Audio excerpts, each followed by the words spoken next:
Here's just the outline I'm going to use. You can realize that it's a file. These are statements, and we're probably looking at the top level of them. And the first one, the introduction, you can consider we've done. And the next one, overall about program, is what I'm going to do now. Well, I'm going to do something called jump on a link. And a link is something that'll go between files. So what it's going to do, it says I'm going to go to your file name as CNRO.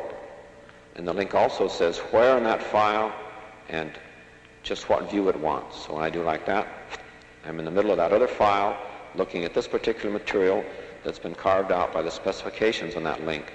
And this is telling me to make a preparation to start out on a presentation. But I should also remember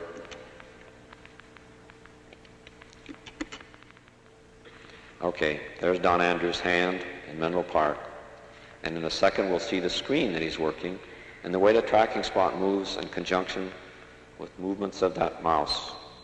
I don't know why we call it a mouse. Sometimes I apologize. It started that way and we never did change it. All right, as it moves up or down or sideways, so does the tracking spot. And the principles for its operation are quite easy to see. If you'll turn it over, Don. Can you hear me, Don? Would you turn it over and we'll see, right. Its principle is that there are two wheels that roll on the surface. But since they're at right angles and kind of sharp edges, one will roll and the other slide in one direction.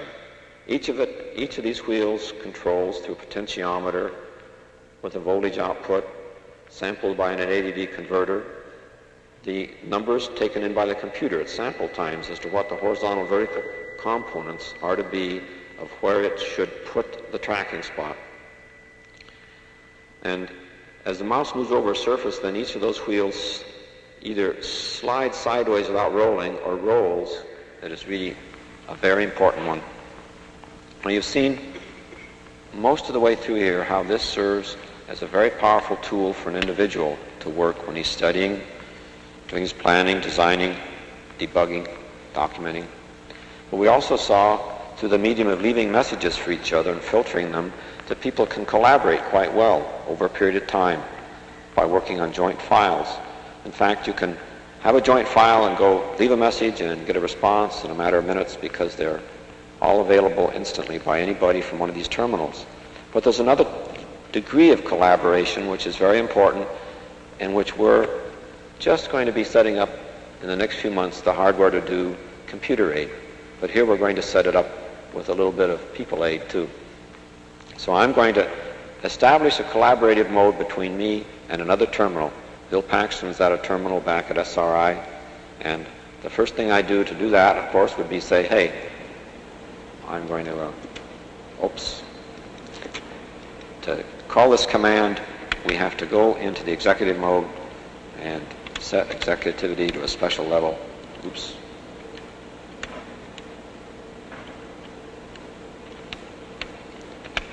And then continue with NLS. So that free demonstration of some of the versatility. All right, special command. I'd like to link to Bill, and I don't know what his terminal is right now, so I have to ask for somebody to connect me to him audibly. So Bill, will you come in through this intercom? Hello, Doug. Hi. All right, I need to know what terminal you're on, Bill. 13. Okay, I'd like to have him see my text. And so this special thing, if I label 13, will switch over. So in his display, he sees my text. So I'll execute it. And sure enough, it does. But what's that running around? Well, if he's looking at my text, he'd like to have something to say about it. So we put on a marker, a tracking spot that he controls. So he's sitting in Menlo Park looking at this text, and he can point to it. But we've carefully reserved for me the right to control and operate on this. So my bug is more powerful than yours. But we can have an argument. Yeah. That's what they call a bug fight. So, all right. So in case you haven't been listening, Bill, we've been going through lots of examples and setting up in collaboration here so that we can go on into information retrieval. And we've set up now audio coupling, and we're both looking at the same display, and that display we have. I'd like to see you while I'm working on it. So before I can do that, I have to set up my display, in a certain way. Set it up so I see it over like that. That leaves a corner up there, and I say, now computer, do the automatic switching that'll bring in a camera picture from the camera mounted on his console, such as the camera mounted on mine is. Hi, Bill. That's great. Now we're connected audio. You can see my work, you can point at it, and I can see your face, and we can talk. So let's do some collaborating.